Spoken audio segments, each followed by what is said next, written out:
Je suis avec Aude de Café Joyeux. Bonjour. Bonjour Romain. Café Joyeux qui nous a fait le plaisir et l'honneur d'être jury dans la catégorie inclusion numérique en particulier, mais de tous les trophées Innovation CB 2022 plus tôt dans l'année, et donc d'aller jusqu'à l'élection des meilleures startups de l'année sur les deux sujets de cette année.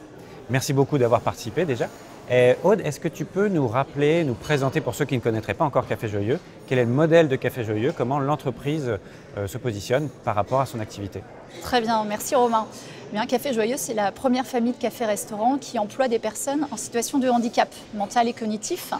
Donc notre mission première, c'est de donner un travail à des personnes qui ont du mal à trouver du travail à cause de leurs différences, à cause de leur handicap.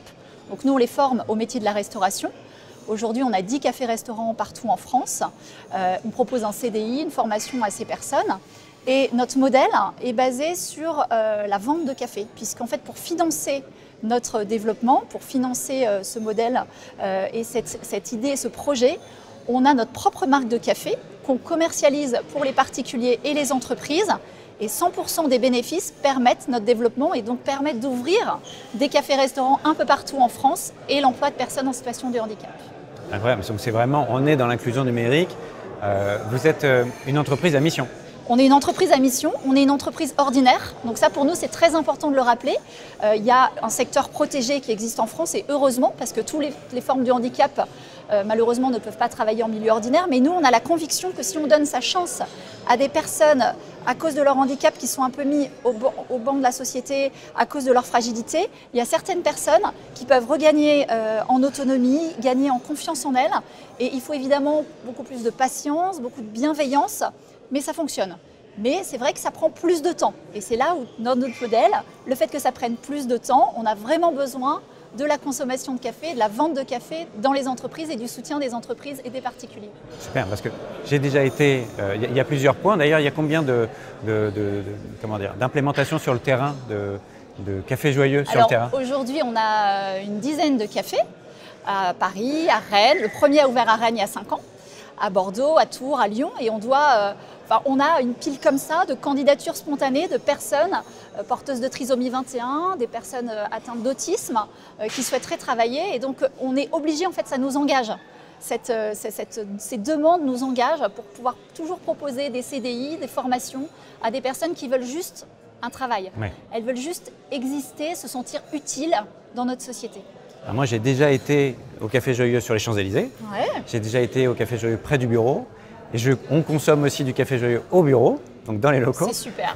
Donc il y a ce côté aussi Café Joyeux, commerce de proximité, et également sur Internet. C'est ça, exactement. On peut acheter le café. Ouais, on peut acheter, en fait on contribue directement quand on achète sur Internet.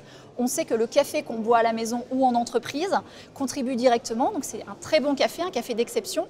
Et 100% des bénéfices de ce café sont réinjectés dans le projet. Et là où c'est très intéressant ce que tu dis sur le commerce de proximité, donc on voit la force et l'outil Internet au service d'un projet d'inclusion. Mais la proximité immédiate, là où elle est intéressante, c'est que notre mission, au-delà de donner un travail et de former des personnes en situation de handicap, c'est aussi une mission plus sociétale qui est de porter un regard positif, de faire changer le regard et porter un regard positif sur la différence. Et donc là, on est vraiment dans l'inclusion. Et si on réussit à changer le regard, à ouvrir les cœurs et à se dire que finalement on a tous nos fragilités et qu'ensemble on peut réconcilier fragilité et performance économique, eh bien on aura tout gagné. Bravo. Alors, et le café est très bon. Donc, et c'est ce qui nous a amené. Nous, on était ravis parce que c'est vrai que vous étiez une start-up d'hier. Vous êtes un peu mentor maintenant aujourd'hui pour les startups d'aujourd'hui. C'est pour ça qu'on était super contents que vous soyez jury sur la thématique, en particulier inclusion numérique. Quel conseil tu donnerais à une startup qui se lance aujourd'hui sur le terrain? D'essayer tout de suite de réfléchir à l'impact et comment voir grand finalement. Comment est-ce que, parce qu'on entend beaucoup parler dans la RSE de social washing, de RSE washing. Et donc c'est important de se dire, ok, j'ai cette idée-là, comment je fais pour pouvoir la développer à grande échelle pour avoir un véritable impact. Super. Et alors qu'est-ce qui vous a fait accepter d'être jury au trophée Innovation CB 2022?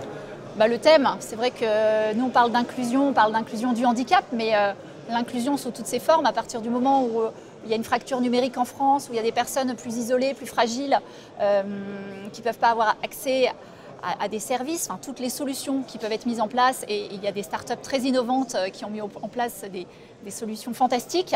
Je trouve que c'est vraiment important de pouvoir les aider à promouvoir ces solutions au service de tous et au service de l'épanouissement et de l'inclusion de tous. Super. Merci Aude, merci beaucoup. Merci Romain.